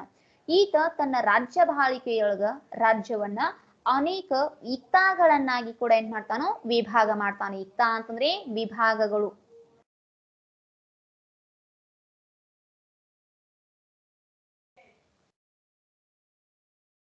ನೋಡ್ರಿ, ಇಕ್ತಾ ಅಂದ್ರೆ ಈಗ ನಾವ್ ಹೆಂಗ್ ನಮ್ಮ ರಾಜ್ಯವನ್ನ ತಾಲೂಕು, ಜಿಲ್ಲೆ, ಹಳ್ಳಿ ಅಂತ ಹೇಳಿ ವಿಭಾಗ ಮಾಡಿದೀವಿಲ್ಲ, ಹಂಗ ಈತ ತನ್ನ ಸಾಮ್ರಾಜ್ಯವನ್ನ ಇಕ್ತಾಗಳನ್ನಾಗಿ ಕೂಡ ಏನ್ ಮಾಡ್ತಾನಂತಂದ್ರೆ ವಿಭಾಗ ಮಾಡಿ ಪ್ರತಿ ಇಕ್ತಾಗಳ ಮೇಲೆ ಇಕ್ತಾಧಾರರನ್ನ ಕೂಡ ಏನ್ ಮಾಡ್ತಾನೋ ನೇಮಕ ಮಾಡುತ್ತಾನೆ. ಹಾಗಾದ್ರೆ ಇಕ್ತಾಗಳನ್ನ ನೋಡಿಕೊಳ್ತಕ್ಕಂತಹ ನಾಯಕರನ್ನ ಏನಂತ ಹೇಳಿ ಕರಿತಾ ಇದ್ರು?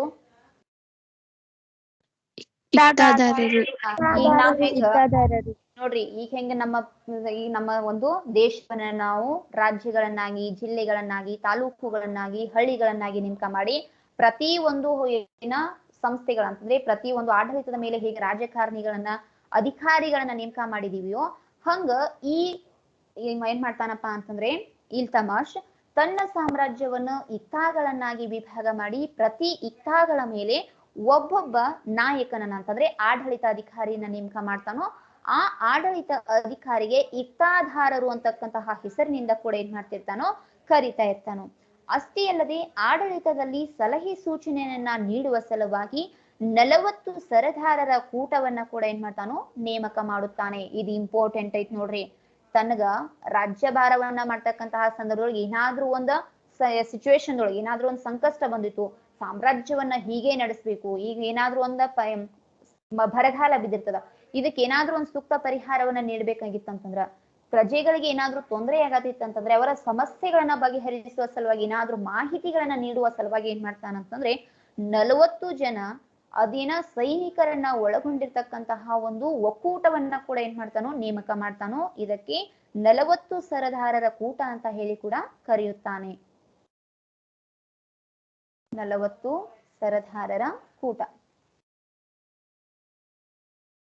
ಇವ್ರ ಕೆಲಸ ಏನಾಗಿತ್ತಪ್ಪ ಅಂತಂದ್ರೆ ರಾಜನು ಆಡಳಿತವನ್ನ ನಡೆಸ್ತಕ್ಕಂತಹ ಸಂದರ್ಭದಲ್ಲಿ ರಾಜನಿಗೆ ಸಲಹೆ ಸೂಚನೆಯನ್ನ ನೀಡುವುದು ಇವರ ಒಂದು ಜವಾಬ್ದಾರಿಯಾಗಿತ್ತು. ಹೀಗೆ ಪ್ರಧಾನಮಂತ್ರಿ ನ್ಯಾಯಾಧೀಶರು ಸುಲ್ತಾನನಿಗೆ ಏನ್ ಮಾಡ್ತಾ ಇದ್ರು ಅಂತಂದ್ರೆ ಸಲಹೆ ಸೂಚನೆಯನ್ನ ನೀಡ್ತಾ ಇದ್ರು. ಅಂತಂದ್ರೆ ಪ್ರಧಾನಮಂತ್ರಿ ಮತ್ತು ನ್ಯಾಯಾಧೀಶ ಏನ್ ಮಾಡ್ತಿರಂತಂದ್ರೆ ತಮ್ಮ ಆಡಳಿತದೊಳಗೆ ಏನಾದ್ರೂ ಸಮಸ್ಯೆಗಳು ಬಂದಿದ್ದು ಅಂತಂದ್ರೆ ಆ ಸಮಸ್ಯೆಗಳನ್ನ ನಿಭಾಯಿಸುವ ಸಲುವಾಗಿ ಸೂಕ್ತ ಮಾಹಿತಿಗಳನ್ನ ಕೂಡ ನೀಡ್ತಾ ಇದ್ರು. ಅಷ್ಟೇ ಅಲ್ಲದೆ ಇಲ್ತಮಷನು ಬಂಗಾರ ಮತ್ತು ಬೆಳ್ಳಿಯ ನಾಣ್ಯಗಳನ್ನ ಏನ್ ಮಾಡ್ತಾನೋ ಜಾರಿಗೆ ತರುತ್ತಾನೆ. ನೋಡ್ರಿ, ಇವು ಮಾಡಿರ್ತಕ್ಕಂತಹ ಬಹುಮುಖ ಸಾಧನೆ ಅಂತಂದ್ರೆ ಬಂಗಾರ ಮತ್ತು ಬೆಳ್ಳಿಯ ನಾಣ್ಯ. ಯಾವ ಯಾವ ನಾಣ್ಯಗಳನ್ನ ಜಾರಿಗೆ ತರ್ತಾನ್ರಿ? ಬಂಗಾರ ಮತ್ತು ಬೆಳ್ಳಿಯ ನಾಣ್ಯ. ಇಲ್ತಮಷ್ ಏನ್ ಮಾಡ್ತಾನಂತಂದ್ರೆ ಬಂಗಾರ ಮತ್ತು ಬೆಳ್ಳಿಯ ನಾಣ್ಯಗಳನ್ನ ಜಾರಿಗೆ ತಂದು ಇವನು ಕುತುಬುದ್ದೀನನ ಕಾಲದಲ್ಲಿ ನಿರ್ಮಿಸಲು ಪ್ರಾರಂಭವಾಗಿರ್ತಕ್ಕಂತಹ ದೆಹಲಿಯ ಕುತುಬ್ ಮಿನಾರವನ್ನ ಕೂಡ ಏನ್ ಮಾಡ್ತಾನಂತಂದ್ರೆ ಕಂಪ್ಲೀಟ್ ಮಾಡ್ತಾನ. ಅಂತಂದ್ರೆ ದೆಹಲಿಯ ಕುತುಬ್ ಮಿನಾರನ್ನ ನಿರ್ಮಾಣ ಮಾಡಲು ಸಹಕರಿಸಿರ್ತಕ್ಕಂತಹ ನಾಯಕ ಅಂತ ಹೇಳಿ, ರಾಜ ಅಂತ ಹೇಳಿ ನಾವ್ ಯಾರನ್ನ ಕರಿತೀವಿ ಅಂತಂದ್ರೆ ಇಲ್ತಮಷ್ನನ್ನ. ಹಾಗಾದ್ರೆ ದೆಹಲಿಯ ಕುತುಬ್ ಮಿನಾರನ್ನ ಯಾರ್ಯಾರು ಕೂಡ ಕಂಪ್ಲೀಟ್ ಮಾಡಿದಾರ್ರಿ? ಕುತುಬುದ್ದೀನ್ ಐಬಕ್ ಮತ್ತು ಇಲ್ತಮಷ್. Very good. ಇನ್ನ ಇಲ್ತಮಷ್ ಅಧಿಕಾರದಿಂದ ಕೆಳಗಿಳಿದ ತದನಂತರದಲ್ಲಿ ಮತ್ತೆ ದೆಹಲಿ ಅಂತಂದ್ರೆ ಗುಲಾಮಿ ಸಂತತಿಯ ಇನ್ನೊಬ್ಬ ಪ್ರಸಿದ್ಧ ರಾಣಿ, ರಾಜ ಅಲ್ಲ ರಾಣಿ ಅಂತ ಹೇಳಿ ನಾವ್ ಯಾರನ್ನ ಕರಿತೀವಿ ಅಂತಂದ್ರೆ ರಜಿಯಾ ಸುಲ್ತಾನ್. ಯಾರು ಬಂದ್ರಿ ಇವಾಗ? ರಜಿಯಾ ಸುಲ್ತಾನ್. ಈಕಿ ಮ್ಯಾನ್ ಅಕ್ಕಿ ಕಂಪಲ್ಸರಿ 3 ಮಾರ್ಕ್ ಕ್ವಶನ್ ಬೀಳ್ತಿದಾರ. ರಜಿಯಾ ಸುಲ್ತಾನನ ಆಡಳಿತದ ಕುರಿತು ತಿಳಿಸಿರಿ ಅಂತ ಹೇಳಿ. ನೋಡ್ರಿ, ಇಲ್ತಮಷನ ಪುತ್ರ ಯಾರಂತಂದ್ರೆ ರುಕ್ಬುದ್ದೀನ್ ಫಿರೋಜ್. ಇಲ್ತಮಷನ ಪುತ್ರ ಯಾರ್ರಿ? ಮುದ್ದೀನ್ ಫಿರೋಜ್. ನೋಡ್ರಿ, ಇಲ್ತಮಷ ಸತ್ ನಂತರ ಯಾರ ಅಧಿಕಾರಕ್ಕೆ ಬರ್ಬೇಕಾಗಿತ್ತು ಇಲ್ಲಿ? ರುಕ್ಬುದ್ದೀನ್ ಫಿರೋಜ್. ರುಕ್ಬುದ್ದೀನ್ ಫಿರೋಜ್. ತಂದೆ ಸತ್ ನಂತರ ಅಧಿಕಾರಕ್ಕೆ ಯಾರು ಬರ್ತಾರ್ರಿ? ಮಗ. ನೋಡ್ರಿ, ಸಂಪ್ರದಾಯದ ಪ್ರಕಾರವಾಗಿ ಇಲ್ತಮಷನ ಅಧಿಕಾರದ ತದನಂತರದಲ್ಲಿ ಗುಲಾಮಿ ಸಂತತಿಯ ಪಟ್ಟಾಭಿಷಿಕ್ತನಾಗಬೇಕಾದದ್ದು ರುಕ್ಬುದ್ದೀನ್ ಫಿರೋಜ್. ಆದರೆ ರುಕ್ಬುದ್ದೀನ್ ಫಿರೋಜ್ ಏನಾಗಿದ್ದಪ್ಪ ಅಂತಂದ್ರೆ ಅಸಮರ್ಥ ಆಡಳಿತಗಾರ. ನೋಡ್ರಿ, ಈತನಿಗೆ ಯುದ್ಧ ಮಾಡಕ್ ಬರ್ತಿರ್ಲಿಲ್ಲ, ಸಾಕಷ್ಟು ಪ್ರಮಾಣದ ನಾಲೆಜ್ ಇರ್ಲಿಲ್ಲ. ಒಂದು ಸಾಮ್ರಾಜ್ಯವನ್ನ ಹೇಗೆ ಉಳಿಸಿ ಬೆಳೆಸಿಕೊಂಡು ಹೋಗ್ಬೇಕಂತಕ್ಕಂತಹ ಮಾಹಿತಿ ಈತನಿಗೆ ಏನಾಗಿರ್ಲಿಲ್ಲ, ಲಭ್ಯವಾಗಿರ್ಲಿಲ್ಲ. ಅಂತಹ ಸಂದರ್ಭದಲ್ಲಿ ಇಲ್ತಮಷನ ಪುತ್ರಿಯಾಗಿರ್ತಕ್ಕಂತಹ ರಜಿಯಾ ಬೇಗಂ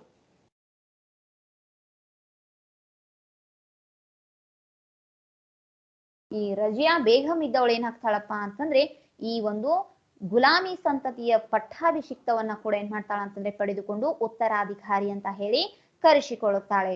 ಹೀಗೆ ದೆಹಲಿ ಸಿಂಹಾಸನವನ್ನೇರಿರ್ತಕ್ಕಂತಹ ಪ್ರಥಮ ಮಹಿಳೆ ಅಂತ ಹೇಳಿ ಇವಳನ್ನ ನಾವೇನ್ ಮಾಡ್ತಾ ಇದೀವಿ, ಕರಿತಾ ಇದೀವಿ. ದೆಹಲಿ ಸಿಂಹಾಸನವನ್ನೇರಿದ ಪ್ರಥಮ ಮಹಿಳೆ ಯಾರ್ರಿ?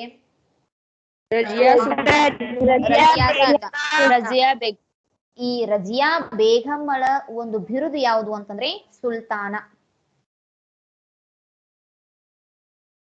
ಹೀಗಾಗಿ ಇವಳ ಬಿರುದಿನ ಜೊತೆಗೆ ಈತಳಿಗೆ ಏನಂತ ಹೇಳಿ ಕರೆಯಕತ್ರ ಅಂತಂದ್ರೆ ರಜಿಯಾ ಸುಲ್ತಾನ್ ಅಂತಕ್ಕಂತಹ ಹೆಸರಿನಿಂದ ಇವಳು ಕೂಡ ಏನಂದ್ರೆ ಚಿರಪರಿಚಿತಳಾದ್ರು ಅಂತ ಹೇಳಿ ನಾವಿಲ್ಲಿ ಹೇಳ್ಬಹುದು. ಇವಳು ಸ್ತ್ರೀಯಾಗಿದ್ದರೂ ಕೂಡ ಪುರುಷರಂತೆ ವೇಷವನ್ನ ಧರಿಸಿಕೊಂಡು ಯುದ್ಧದೊಳಗೆ ಏನ್ ಮಾಡ್ತಾ ಇದ್ರು ಅಂತಂದ್ರೆ ಭಾಗವಹಿಸ್ತಾ ಇದ್ರು. ಸಿಂಧ್ನಿಂದ ಬಂಗಾಳದ ವಿಶಾಲ ಪ್ರದೇಶದವರೆಗೂ ತನ್ನ ಅಧಿಕಾರವನ್ನ ಕೂಡ ಏನ್ ಮಾಡಿದ್ರು ಅಂತಂದ್ರೆ ಸ್ಥಾಪನೆ ಮಾಡಿದ್ರು. ನೋಡ್ರಿ, ಈಕೆಗೆ ತನ್ನ ಆಡಳಿತ ಅಧಿಕಾರದೊಳಗೆ ಏನ್ ಮಾಡಿದ್ರು ಅಂತಂದ್ರೆ ಸಿಂಧ್ನಿಂದ ಹಿಡಿದು ಎಲ್ಲಿವರೆಗೆ ಅಂತಂದ್ರೆ ಬಂಗಾಳದವರೆಗೂ.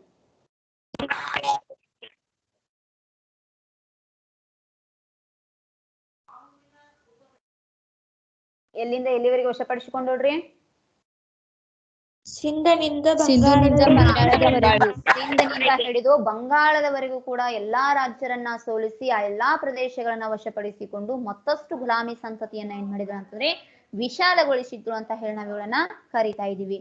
ಇವಳ ಆಡಳಿತವನ್ನ ಸಹಿಸದಾಗಿರ್ತಕ್ಕಂತಹ ಪ್ರಾಂತ್ಯಾಧಿಕಾರಿಗಳು ದಂಗೆ ಎದ್ದು ಇವಳನ್ನ ಮೋಸದಿಂದ ಏನ್ ಮಾಡ್ತಾರ ಅಂತಂದ್ರೆ ಕೊಲೆ ಮಾಡ್ತಾರ ನೋಡ್ರಿ. ಅದೇ ಸಾಮ್ರಾಜ್ಯದಲ್ಲಿರ್ತಕ್ಕಂತಹ ಸೈನಿಕರು ಅಂತಂದ್ರೆ ಪ್ರಾಂತ್ಯಾಧಿಕಾರಿಗಳು ಅಂತಂದ್ರೆ ಮಂತ್ರಿಗಳು ಅಂತ ಹೇಳಿ ನೇಮಕ ಮಾಡಿರ್ತಾರಲ್ಲ, ಆ ಮಂತ್ರಿಗಳೆಲ್ಲ ಕುತಂತ್ರದಿಂದ ಏನ್ ಮಾಡ್ತಾರ ಅಂತಂದ್ರೆ ನಮ್ ಸಾಮ್ರಾಜ್ಯಕ್ಕ ಇವಳು ಹೆಣ್ಮಗಳಾಗಿ ಇವಳು ಮಾತ್ ನಾವು ಕೇಳೋದ ಸರಿ ಅನ್ಸುದಿಲ್ಲ ಅಂತ ಹೇಳಿ ಮೋಸದಿಂದ ಏನ್ ಮಾಡ್ತಾರ ಅಂತಂದ್ರೆ ರಜಿಯಾ ಸುಲ್ತಾನಳ ಮೇಲೆ ದಂಗೆ ಎದ್ದ ಸಂಪೂರ್ಣವಾಗಿ ಅವಳನ್ನ ಏನ್ ಮಾಡ್ತಾರ ಅಂತಂದ್ರೆ ಕೊಲೆ ಮಾಡ್ತಾರು. ಹೀಗೆ ರಜಿಯಾ ಸುಲ್ತಾನಳ ಆಡಳಿತ ಅಂತಕ್ಕಂಥದ್ದು ಇಲ್ಲಿಗೆ ಏನಾಯ್ತು ಅಂತಂದ್ರೆ ಅಂತ್ಯವಾಯಿತು. ತಿಳಿತ್ರಿ ಇದ? ರಜಿಯಾ ಸುಲ್ತಾನಳ ತದನಂತರದಲ್ಲಿ ಆಡಳಿತಕ್ಕೆ ಬಂದಿರತಕ್ಕಂತಹ ಮತ್ತೊಬ್ಬ ಗುಲಾಮಿ ಸಂತತಿಯ ನಾಯಕ ಅಂತಂದ್ರೆ ಗಿಯಾಸುದ್ದೀನ್ ಬಲ್ಬನ್.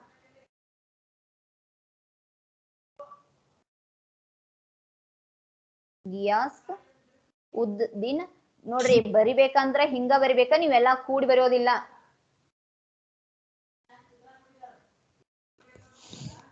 ಯಾರ್ ಬಂದ್ರಿ ಈಗ ಆಡಳಿತಕ್ಕ? ಗಿಯಾಸುದ್ದೀನ್ ಬಲ್ಬನ್.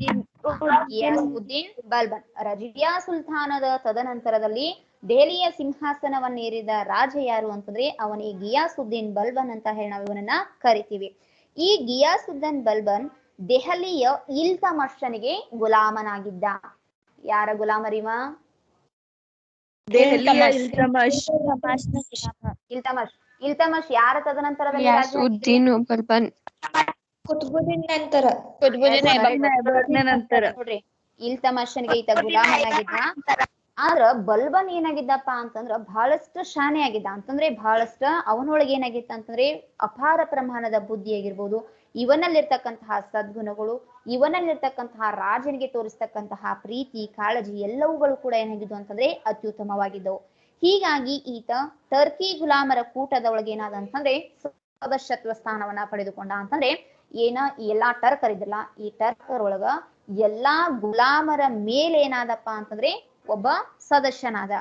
ಹೀಗೆ ರಜಿಯಾ ಸುಲ್ತಾನ ಆಸ್ಥಾನದಲ್ಲಿ ಅಮೀರ್ ಇ ಶಿಕಾರ್ ಅಂತಕ್ಕಂತಹ ಹುದ್ದೆಗೆ ನೇಮಕನಾದ.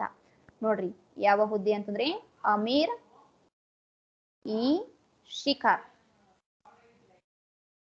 ನೋಡ್ರಿ, ಹೆಂಗ್ ನಾವು ಮಂತ್ರಿ, ಪ್ರಧಾನ ಮಂತ್ರಿ, ಗೃಹ ಮಂತ್ರಿ ಅಂತ ಹೇಳಿ ಕರಿತೀವಲ್ಲ, ಹಂಗ ಅವಾಗ ರಜಿಯಾ ಸುಲ್ತಾನಳ ಕಾಲದೊಳಗ ಒಂದು ಸ್ಥಾನದೊಳಗ ಅಮೀರ್ ಇ ಶಿಕಾರ್ ಅಂತಕ್ಕಂತಹ ಹುದ್ದೆಗಳು ಏನದ ಅಂತಂದ್ರೆ ನೇಮಕನಾಗಿ ರಜಿಯಾ ಸುಲ್ತಾನ್ ಮರಣವನ್ನ ಹೊಂದಿದ ತದನಂತರದಲ್ಲಿ ಸಂಪೂರ್ಣವಾಗಿ ರಾಜಕೀಯ ಸನ್ನಿವೇಶಗಳೆಲ್ಲ ಕೂಡ ಏನದು ಅಂತಂದ್ರೆ ಹಾಳಾದವು. ಹೀಗೆ ಟರ್ಕರ ಸರದಾರರು ಬಲ್ಬನ್ನನ್ನ ಏನ್ ಮಾಡಿದ್ರು ಅಂತಾನೆ ಬೆಂಬಲ ಮಾಡಿದ್ರು. ಯಾವಾಗ ರಜಿಯಾ ಸುಲ್ತಾನ್ ಸಾಯ್ತಾಳೋ, ರಜಿಯಾ ಸುಲ್ತಾನ್ ಸತ್ತ ನಂತರ ಆ ಪ್ರದೇಶದೊಳಗಿರ್ತಕ್ಕಂತಹ ಎಲ್ಲಾ ಜನ ಈ ಒಬ್ಬ ಗಿಯಾಸುದ್ದೀನ್ ಬಲ್ಬನ್ನನ್ನ ತಮ್ಮ ರಾಜ ಅಂತ ಹೇಳಿ ತಿಳ್ಕೊಂಡು ಏನ್ ಮಾಡಕತ್ರ ಅಂತಂದ್ರೆ ಅವನನ್ನ ನಂಬಿದ್ರು. ಹೀಗೆ ಬಲ್ಬನ್ ದೆಹಲಿಯ ಸಿಂಹಾಸನವನ್ನೇರಿ ರಾಜಪಟ್ಟವನ್ನ ಪಡೆದುಕೊಂಡ. ಸುಲ್ತಾನನಾದ ತದನಂತರದಲ್ಲಿ ಈತ ಅವಿಧೇಯ ಟರ್ಕಿ ಸರದಾರರ ದುರಾಡಳಿತವನ್ನ ಕೂಡ ಏನ್ ಮಾಡಿದ ಅಂತಂದ್ರೆ ನಿಯಂತ್ರಣ ಮಾಡಿದ. ಅಂತಂದ್ರೆ ಟರ್ಕರಲ್ಲಿರ್ತಕ್ಕಂತಹ ಕೆಲವೊಂದಿಷ್ಟು ಜನ ಅಕ್ರಮ ರಾಜರ ಒಂದು ಪ್ರಭುತ್ವವನ್ನ ಖಂಡಿಸಿ ಟರ್ಕಿ ಸರದಾರರ ಕೂಟವನ್ನೆಲ್ಲ ಕೂಡ ಏನ್ ಮಾಡಿದ ಅಂತಂದ್ರೆ ನಿರ್ಮೂಲನೆ ಮಾಡಿದ. ಹೀಗೆ ಮಂಗೋಲರ ಕೂಡ ದಾಳಿಯನ್ನ ತಡೆಗಟ್ಟಿ ರಾಜ್ಯದಲ್ಲಿ ಶಾಂತಿ ಮತ್ತು ಸುವ್ಯವಸ್ಥೆಯನ್ನ ಕೂಡ ಏನ್ ಮಾಡಿದ ಅಂತಂದ್ರೆ ಸ್ಥಾಪಿಸಿದ. ಈತ ಮತ್ತೆ ಯಾರ ಜೊತೆ ಯುದ್ಧ ಮಾಡಿದ ಅಂತಂದ್ರೆ ಮಂಗೋಲರ ವಿರುದ್ಧ. ಯಾರ ಜೊತೆ ರೀ? ಮಂಗೋಲರ ವಿರುದ್ಧ. ಈತ ಏನೇನ್ ಮಾಡ್ತಾನ ಅಂತಂದ್ರೆ ಮಂಗೋಲ್ ಮತ್ತು ಟರ್ಕಿಯ ರಾಜರನ್ನ ಕೂಡ ಸೋಲಿಸ್ತಾನು. ಸಂಪೂರ್ಣವಾಗಿ ತನ್ನ ಸಾಮ್ರಾಜ್ಯದೊಳಗ ಶಾಂತಿ ಮತ್ತು ಸುವ್ಯವಸ್ಥೆಯನ್ನ ನೆಲೆಸುವಂತೆ ಮಾಡ್ತಾನು.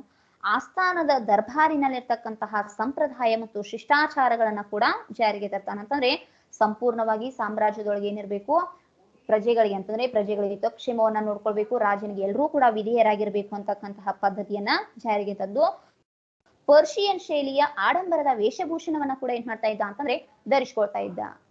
ನೋಡ್ರಿ, ಈತ ಹೆಚ್ಚಾಗಿ ಆಡಂಬರದ ಜೀವನಕ್ಕೆ ಬೆಲೆ ಕೊಡ್ತಾ ಇದ್ದ. ಯಾವ ಶೈಲಿಯ ಬಟ್ಟೆಗಳನ್ನ ಹಾಕೊಳ್ತಾ ಇದ್ರಿವಾ? ಆಡಂಬರ ಆಡಂಬರ ಅಲ್ರಿ, ಎಸ್ ವೆರಿ ಗುಡ್. ಪರ್ಷಿಯನ್ ಶೈಲಿಯ ವೇಷಭೂಷಣಗಳನ್ನ ಅಂತಂದ್ರೆ ಬೆಳ್ಳಿ ಬಂಗಾರ, ಮೈ ಮೇಗ ಬಣ್ಣ ಬಣ್ಣದ ಬಟ್ಟೆಗಳನ್ನ ಕೂಡ ಏನ್ ಮಾಡ್ತಾ ಇದ್ದ, ಹಾಕೊಳ್ತಾ ಇದ್ದ. ತನ್ನನ್ನ ದೇವರ ಪ್ರತಿನಿಧಿ ಅಂತ ಹೇಳಿ ಕೂಡ ಸಾರಿ ನಿರಂಕುಶ ರಾಜಪ್ರಭುತ್ವವನ್ನ ಜಾರಿಗೆ ತಂದನು. ತನ್ನನ್ನ ಏನಂತ ಹೇಳಿ ಘೋಷಣೆ ಮಾಡ್ಕೊಳ್ತಾನ್ರಿ? ದೇವರ ಪ್ರತಿನಿಧಿ. ನಾನ ದೇವ್ರು, ಬೇರೆ ದೇವರಿಲ್ಲ. ನಿರಂಕುಶ ಪ್ರಭುತ್ವ ಅಂತಂದ್ರೆ ಕೇವಲ ಒಂದು ರಾಜ್ಯದಲ್ಲಿ ರಾಜನ ಆಡಳಿತ ಮಾತ್ರ ಜಾರಿಗೆ ಇರ್ತಕ್ಕಂತಹ ವ್ಯವಸ್ಥೆಯನ್ನ ನಾವು ನಿರಂಕುಶ ಪ್ರಭುತ್ವ ಅಂತ ಹೇಳಿ ಕರೆಯುತ್ತೇವೆ. ಅರ್ಥ ಐತ್ರಿ ನಿರಂಕುಶ ಪ್ರಭುತ್ವ ಅಂತಂದ್ರ? ರಾಜ ಹೇಳ್ದಂಗ ಕೇಳೋದು, ರಾಜ ಅನ್ಬಿಟ್ಟು ಹೊರಗಿಂದ ಏನೂ ಕೇಳೋದಿಲ್ಲ. ನಾನ ದೇವ್ರ, ನೀವು ಮಾತ್ರ ನನ್ನನ್ನ ಮಾತ್ರ ನಂಬಬೇಕು, ಏನೇ ಕೆಲಸ ಮಾಡ್ಬೇಕಂದ್ರೂ ನನ್ನನ್ನು ಕೇಳೇ ಮಾಡ್ಬೇಕು ಅಂತಕ್ಕಂತಹ ಆದೇಶವನ್ನ ಕೂಡ ಹೊರಡಿಸ್ತಾನೋ. ತನ್ನ ಸಾಮ್ರಾಜ್ಯದೊಳಗ ಅನುಭವಿ ಮತ್ತು ತನಗೆ ವಿಶ್ವಾಸಕ್ಕೆ ಅರ್ಹರಾಗಿರ್ತಕ್ಕಂತಹ ಸೇನಾಪತಿಗಳನ್ನ ನೇಮಕ ಮಾಡಿಕೊಂಡು ಅವರ ಮುಖಾಂತರ ಹೊಸ ಸೈನ್ಯವನ್ನ ಕೂಡ ಕಟ್ಕೊಳ್ತಾನೋ. ಮಂಗೋಲರ ದಾಳಿಯನ್ನ ತಡೆಗಟ್ಟಿದ ನಂತರ ವಾಯುವ್ಯ ಗಡಿ ಭಾಗದಲ್ಲಿ ಅನೇಕ ಪ್ರಮಾಣದ ಕೋಟೆಗಳನ್ನ ಕೂಡ ಏನ್ ಮಾಡ್ತಾನಂತಂದ್ರೆ ಕಟ್ತಾನಂತಂದ್ರೆ ತನ್ನ ಸಾಮ್ರಾಜ್ಯದ ಮೇಲೆ ಯಾರೂ ಕೂಡ ಯುದ್ಧಗಳನ್ನ ಮಾಡಬಾರ್ದು ಅಂತಕ್ಕಂತಹ ದೃಷ್ಟಿಕೋನದಿಂದ ಬಲಿಷ್ಠವಾಗಿರ್ತಕ್ಕಂತಹ ಕೋಟೆಯನ್ನ ಕಟ್ಟಿ ದಕ್ಷ ಆಡಳಿತಗಾರನಾಗಿರ್ತಕ್ಕಂತಹ ಬಲ್ಬನನ್ನ ತದನಂತರದಲ್ಲಿ ಕೈಕುಬಾದ್ ಅಂತಕ್ಕಂಥವನು ಅಧಿಕಾರವನ್ನ ಪಡೆದುಕೊಳ್ತಾನೆ. ಹಾಗಾದ್ರೆ ಬಲ್ಬನನ ನಂತರ ಯಾರ ಅಧಿಕಾರಕ್ಕೆ ಬಂದ್ರಿ? ಕೈಕುಬಾದ್. ಆದ್ರೆ ಈ ಕೈಕುಬಾದ ಆಡಳಿತಕ್ಕೆ ಬರ್ತಾನೆ. ಈ ಕೈಕುಬಾದ ತನ್ನ ವಜೀರನಿಂದ ಏನಾಗ್ತಾನಂತಂದ್ರೆ ಕೊಲೆಯಾಗುತ್ತಾನೆ. ಯಾರಿಂದರಿ? ವಜೀರ. ವಜೀರ ಅಂತಂದ್ರೆ ಮಂತ್ರಿ ಅಂತ ಹೇಳಿ ನಾವು ಕರಿತೀವಿ. ತನ್ನ ಕೈ ಕೆಳಗೆ ಇರ್ತಕ್ಕಂತಹ ಮಂತ್ರಿಯಿಂದ ಏನಾಗ್ತಾನಂತಂದ್ರೆ ಕೊಲೆಯಾಗ್ತಾನೋ. ಇಲ್ಲಿಗೆ ಗುಲಾಮಿ ಸಂತತಿ ಅಂತಕ್ಕಂಥದ್ದು ಅಂತ್ಯವಾಗುತ್ತದೆ. ಹಾಗಾದ್ರೆ ಗುಲಾಮಿ ಸಂತತಿಯ ಕೊನೆಯ ಅರಸ ಯಾರ್ರಿ? ಗುಲಾಮಿ ಸಂತತಿಯ ಪ್ರಾರಂಭದ ಅರಸ? ಪ್ರಾರಂಭದ ಅರಸ ಕೊನೆಯ ಅರಸ? ದೆಹಲಿ ಸಿಂಹಾಸನವನ್ನೇರಿದ ಪ್ರಥಮ ಮಹಿಳೆ? Yes, very good. ಕುತುಬ್ ಮಿನಾರನ್ನ ಯಾರ್ಯಾರು ನಿರ್ಮಾಣ ಮಾಡಿದರು?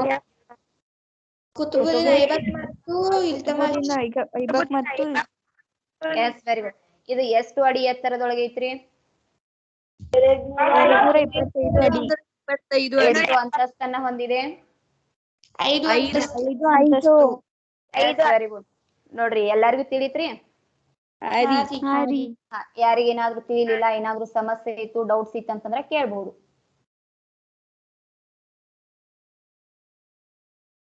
ಏನ್ ಡೌಟ್ಸ್ ಇದಾವ್ರಿ? ಎಲ್ಲಾರ್ಗು ತಿಳಿದತ್ರಿ? ಹಾಗಾದ್ರೆ ಇವತ್ತಿನ ನಿಮ್ಮ ಹೋಮ್ ವರ್ಕ್ ಏನಪ್ಪಾ ಅಂತಂದ್ರೆ ಕುತುಬುದ್ದೀನ್ ಐಬಕ್ ಮತ್ತು ಕುತುಬುದ್ದೀನ್ ಐಬಕ್ ನಿರ್ಮಾಣ ಮಾಡಿರ್ತಕ್ಕಂತಹ ಕುತುಬ್ ಮಿನಾರ್ನ ಕುರಿತು ಏನ್ ಮಾಡ್ಬೇಕು? ಬರಿಬೇಕು. ತಿಳಿತ್ರಿ ಹೋಮ್ ವರ್ಕ್ ಏನಂತ ಹೇಳಿ? ಎಲ್ರೂ ಕಂಪಲ್ಸರಿಯಾಗಿ ಅಂತಂದ್ರೆ ಕಡ್ಡಾಯವಾಗಿ ನಿಮ್ಮ ಹೋಮ್ ವರ್ಕ್ ಗಳನ್ನ ಮಾಡಿ ಸಾಯಂಕಾಲದ ಒಳಗಾಗಿ ಗ್ರೂಪ್ಗೆ ಹಾಕ್ಬೇಕು. ಇವಾಗ ಸಮಾಜ ವಿಜ್ಞಾನ ತರಗತಿ ಮುಕ್ತಾಯವಾಗ್ತದ. ಮತ್ತೆ ಮುಂದಿನ ಅವಧಿಯೊಳಗ ನಾ ಏನ್ ಮಾಡ್ತೀನಿ ಅಂತಂದ್ರೆ 2ನೇ ಸಂತತಿಯಾಗಿರ್ತಕ್ಕಂತಹ ಖಿಲ್ಜಿ ಸಂತತಿಯ ಬಗ್ಗೆ ಏನ್ ಮಾಡ್ತೀನಿ ಹೇಳ್ತೀನಿ. ಮುಗ್ಸೋಣ್ರಿ ಕ್ಲಾಸ್?